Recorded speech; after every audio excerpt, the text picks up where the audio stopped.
Assalomu alaykum va rahmatullohi va barakatuh. Yaxshimisizlar azizlar? Ma'lumot o'rnida shuni aytib qo'ymoqchi edimki, pomidorlar sovuqqa rivojlanmas ekan. Men bu ko'chatni ekkanimga ham sentabr oyida ekkandim, sentabr oxirlarida. Bu kelgan paytim ancha-muncha katta edi. Mana endi bitta yarim gullagan. Bunga qarov bo'lmadi.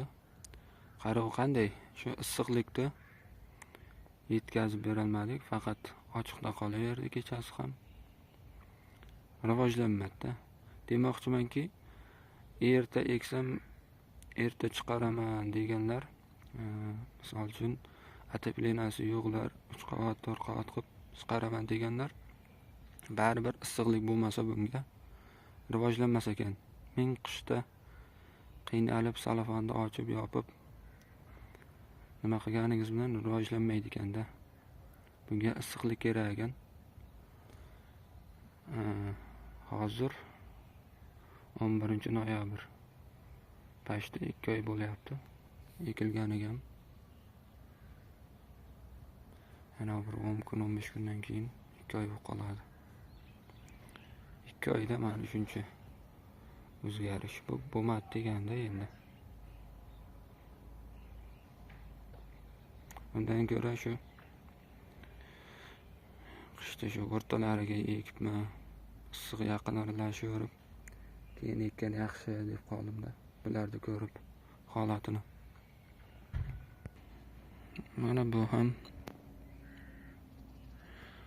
shundan sal keyinroq ekilgandi.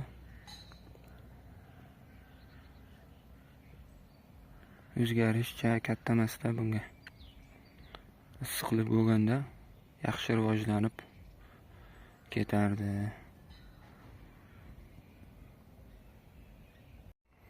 Endi issiqlik yetkazib bera olmadingizmi? Rivojlanish sekin bo'ladi. Ekkan ko'chatingiz ham rivojlanish bo'lmagandan keyin qariydi baribir.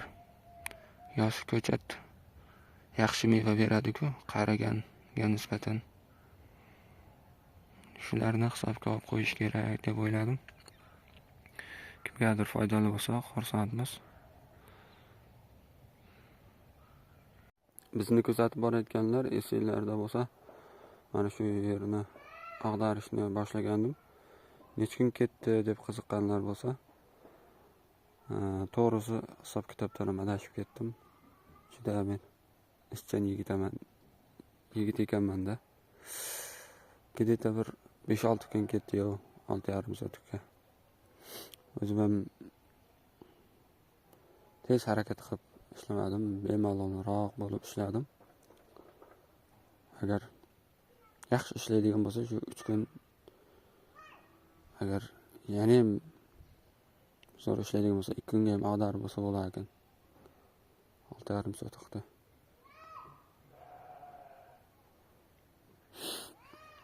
Qo'ymaganim ancha bo'lib ketdi.